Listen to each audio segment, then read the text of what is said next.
श्री सद्गुरु महाराज की जय। संत शाही ज्ञान सागर से सतभाष्य रैदास। उपस्थित धर्मानुरागी साधक वृंद, सत्संग प्रेमी महानुभावों, माताओं एवं बहनों, आज माघ पूर्णिमा है। आज ही के दिन संत रविदास जी महाराज का जन्म इस धरातल पर हुआ था। उन्होंने हरिजन कुल में जन्म धारण किया था। महात्मा गांधी जी ने भी हरिजन नामक एक पत्रिका का संपादन किया था। गोस्वामी तुलसीदास जी महाराज ने रामचरितमानस के उत्तरकांड में लिखा है, सुकुल धन्य उमा सुनो, जगत पूज्य सुपुनीत, श्री रघुबीर परायण, जेहि नर उपज बिनीत। भगवान शंकर पार्वती जी से कहते हैं कि संसार में वह कुल धन्य, पूज्य और पवित्र है जिसमें भगवान राम के भक्त जन्म ग्रहण करते हैं। अयोध्या कांड में लिखते हैं, पुत्रवती जुबती जग सोई, रघुपति भगतु जासु सुत होई, न तरुबांज भल बादी बियानी, राम विमुख सुत ते हित जानी। संसार में वही स्त्री पुत्रवती मानने योग्य है जिसका पुत्र ईश्वर भक्त हो। ईश्वर विमुख पुत्र को जन्म देकर उससे हित चाहने वाली माता के लिए गोस्वामी महाराज ने बियानी शब्द का प्रयोग किया है। बियानी शब्द तो गाय, बकरी आदि पशुओं के लिए व्यवहृत होता है। भगवत विमुख पुत्र को जन्म देना पशु को जन्म देने के तुल्य है। ईश्वर भक्त पुत्र को उत्पन्न करने वाली माता धन्य है। संत पलटू साहब की वाणी में आया है, धन्य जननी जिन जाया है, सुत संत सखीरी, तन मन धन उन पैलै दीजे, सतनाम जिन पाया है, माया जाके निकट न आवे, त्रिगुण दूर बहाया है, कंचन कांच और शत्रु मित्र को भेद नहीं बिलगाया है, सहज समाधि अखंडित जाकी, जग मिथ्या ठहराया है, पलटू दास सोई सुतवंती, संत को गोद खिलाया है। रैदास जी महाराज बड़े ऊंचे दर्जे के संत थे। आजीवन ये जूते बनाने का काम करते रहे और उसी से अपनी जीविका चलाते रहे। इनके संबंध की एक कथा मैं आप लोगों को सुनाता हूँ। किसी शुभ अवसर पर काशी में गंगा तट पर मेला लगा था। लोग गंगा स्नान के लिए आ जा रहे थे। ये गंगा किनारे जूता गांठ रहे थे। एक पंडित जी इनके सम्मुख उपस्थित हुए और बोले कि रैदास, आज भी तो गंगा स्नान कर आओ। रैदास जी महाराज ने कहा, पंडित जी, मैं तो नहीं जा पाऊंगा, लेकिन आप मेरी तरफ से गंगा माई को एक सुपारी भेंट कर दें। ऐसा कहते हुए उन्होंने एक सुपारी दी। पंडित जी स्नान के बाद जब गंगा में सुपारी चढ़ाने लगे तो गंगा के अंदर से एक हाथ निकला जिसमें हीरे जवाहिरात जड़ा सोने का एक कंगन था। पंडित जी ने वह कंगन ले लिया और रैदास जी महाराज को नहीं देकर अपनी पंडिताइन को ले जाकर दे दिया। उसे पाकर पंडिताइन बहुत खुश हुई, लेकिन सोचने लगी कि शरीर पर तो सुंदर वस्त्रों का अभाव है, कंगन क्या पहनूंगी। वे कंगन रानी को दे आई। रानी ने जब कंगन को देखा तो आश्चर्य से भर गई और उदास मुंह किए राजा के समक्ष गई। राजा ने उदासी का कारण पूछा तो वह बोली कि इस कंगन का जोड़ा लगवा दीजिए। राजा ने पूरे राज्य में ढिंढोरा पिटवाया। स्वर्णाभूषण बनाने वाले बहुत से कलाकार उपस्थित हुए। कंगन दिखाते हुए उसका जोड़ा लगाने के लिए सबसे कहा। उन लोगों ने एक स्वर से कहा कि महाराज, निश्चित रूप से इस कंगन की कोई मिसाल नहीं है। इसका जोड़ा लगाने में हम लोग बिल्कुल असमर्थ हैं। तब राजा ने पता लगाया कि आखिर यह कंगन प्राप्त कैसे हुआ। उन्हें मालूम हुआ कि कंगन रैदास जी की कृपा से प्राप्त हुआ है। राजा घोड़े पर सवार हो रैदास जी महाराज के पास गए। राजा को देखते ही रैदास जी महाराज ने उनका उचित सत्कार किया और बैठने के लिए एक चमड़े का टुकड़ा बिछा दिया। फिर चमड़े का 2 बूंद पानी देते हुए कहा कि महाराज, भगवान का चरणामृत लीजिए। राजा ने सोचा कि चमड़े का पानी, यह कैसा चरणामृत है।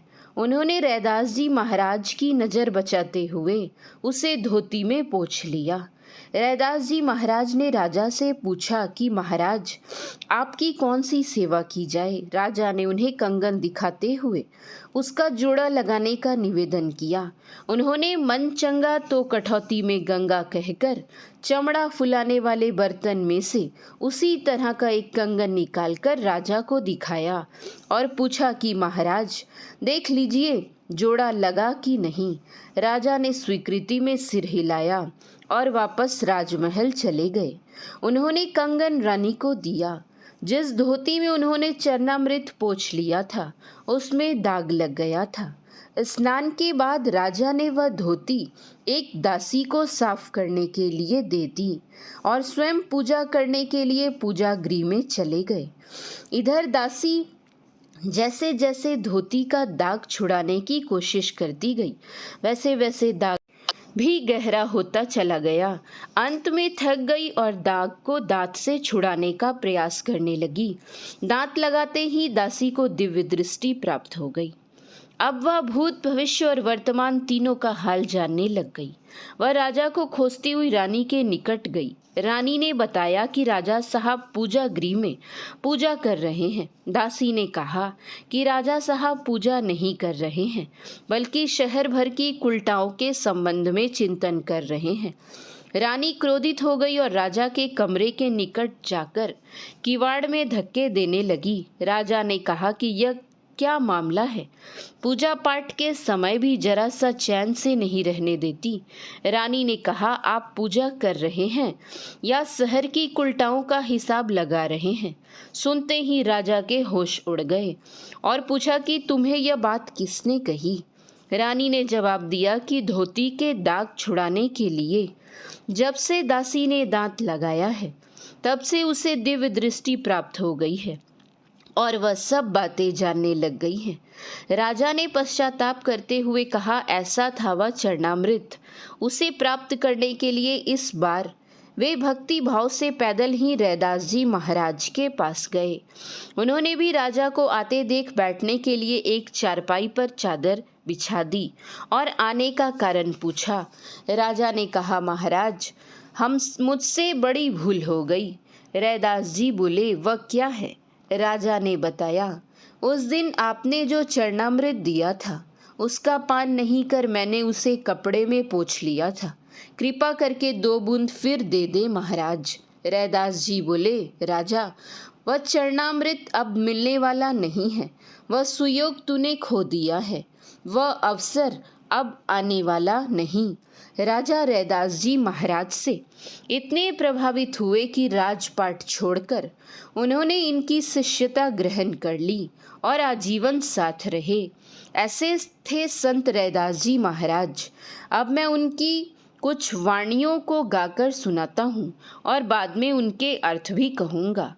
अब कैसे छूटे नाम रट लागी, प्रभु जी तुम चंदन हम पानी, जाकी अंग अंग बास समानी।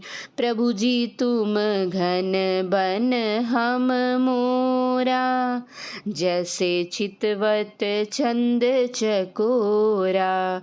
प्रभु जी तुम दीपक हम बाती, जाकी ज्योति बरे दिन राती।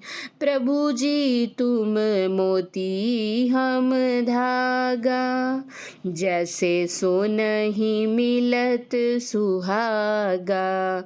प्रभु जी तुम स्वामी हम दासा, ऐसी भक्ति करे रैदासा। संत रैदास जी महाराज कहते हैं कि हे स्वामी, आपके नाम से जो अनुरक्ति हो गई है वह किसी भी तरह नहीं छूटेगी। यदि मैं पानी के समान हूँ तो आप चंदन बनकर मेरे अंग प्रत्यंग को सुवासित कर रहे हैं। यदि आप बादल और वन की तरह हैं तो मैं मोर की तरह आपके दर्शन से उसी तरह आनंदित हो रहा हूँ, जिस तरह चंद्रमा को देखकर चकोर आनंद से भर जाता है। आप दीपक की तरह हैं और मैं बत्ती के समान उसमें लगा हुआ आपके प्रकाश से दिन रात प्रकाशित हो रहा हूँ। आप मोती के समान हैं तो मैं धागा बनकर समाविष्ट हो रहा हूँ, जैसे सोना और सुहागा मिलकर एक हो जाते हैं। आप स्वामी हैं और मैं आपका दास हूँ। मैं रैदास ऐसी भक्ति करता हूँ कि आप मेरे अंदर और मैं आपके अंदर रहूं। हरि सहीरा छाड़ी के करे आन की आस, ते नर जमपुर जाएंगे सत भासे रैदास। अंतर्गति राचे नहीं, बाहर कथे उदास। ते नर जमपुर जाएंगे सत भासे रैदास।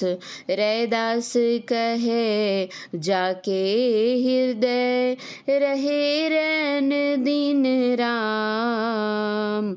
सो भगता भगवंत सम, क्रोध ना व्यापे काम। रैदास राती न सोइए, दिवस न करिए स्वाद। अहनिसी हरि जी सुमिरिए, छाड़ी सकल प्रतिवाद। संत रैदास जी महाराज कहते हैं कि जो परमात्मा जैसे हीरे को छोड़कर संसार की आशा करता है वह अवश्य यमलोक जाएगा। जो अंत साधना तो करता नहीं परंतु केवल बाहर बाहर उपदेश में ही लगा रहता है वह अवश्य यमलोक जाएगा। जिनके हृदय में दिन रात परमात्मा का चिंतन होता रहता है और जिन्हें काम क्रोध नहीं व्यापता है वह भक्त भगवान के ही समान है। रैदास जी महाराज कहते हैं कि रात में ना सोवे, दिन में इंद्रियों को विषयों की ओर जाने से रोकता रहे और सारे प्रपंचों से हटकर हरि परमात्मा का स्मरण करता रहे। श्री सद्गुरु महाराज की जय। यह प्रवचन दिनांक 31/1/1999 ईस्वी को महर्षि में ही धाम मनियारपुर बौंसी जिला बांका के महर्षि में ही महाविहार में मास ध्यान साधना के शुभ अवसर पर हुआ था। श्री सद्गुरु महाराज की जय। श्री सद्गुरु महाराज की जय। श्री सद्गुरु महाराज की जय।